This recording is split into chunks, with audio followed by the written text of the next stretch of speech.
A graduate of UNN was unalived by a 200 level engineering student, Emmanuel, in the same school last year. Let me give you a backstory. This girl, her name is Debbie, and she went to school for her clearance. That was when she met this horrible looking guy called Emmanuel in his 200 level.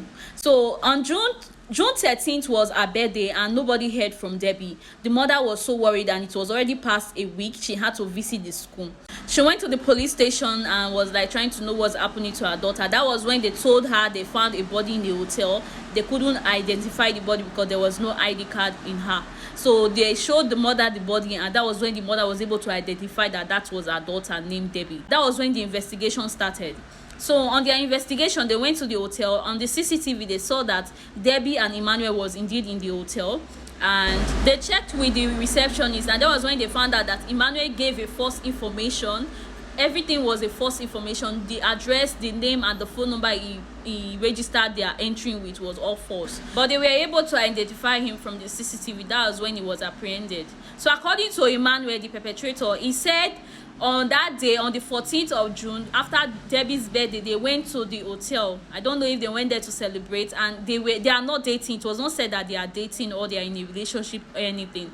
So they went to the hotel. According to Emmanuel, he said he went to he went to meet Debbie in our hostel. That was when he told Debbie that she should run package and went to the hotel. He was trying to paint the narrative of Debbie as an hookup girl. That was what he was trying to do. So when they got to the hotel, their initial price was 5,000 naira, and Debbie accepted. So after he paid Debbie the 5,000 naira for the first round, the next morning he wanted another round, and Debbie insisted he has to pay for the second round, and which is 15,000 naira. Like, make it make sense.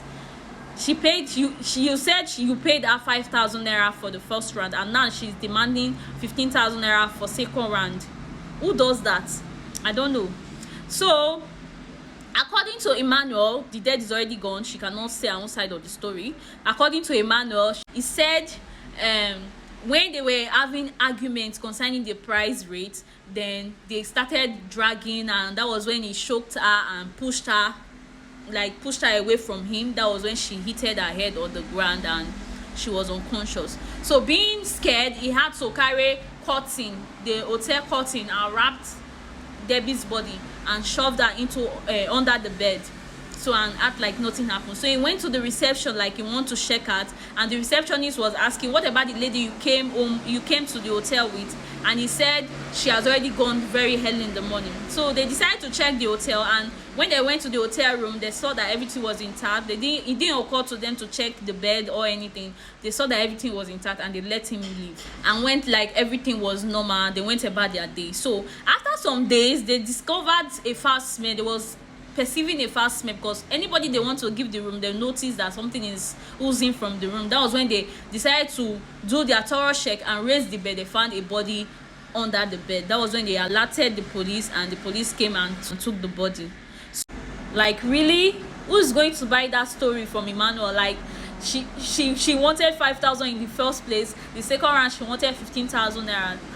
Now wow. So after this news was posted in the school blog, people start coming out and saying this is how the guy Emmanuel used to behave with girls. We take them to hotel and steal their money and forcefully do things to them. Like, people started speaking up. So I think that's what happened between Debbie's case. I think he was trying to rob from her, and she was like trying to fight back. I think that was what happened. I don't really know, but then again, even if she went for hookup, who give you the right to buy her like that? Like, it is well low. We just have to be very careful. We ladies, we have to be very careful, and I just hope she get the justice she deserves. Like, just on her life with a graduate like that. She was already done with the school. God, for crying out loud, she was done with the school. So God, what?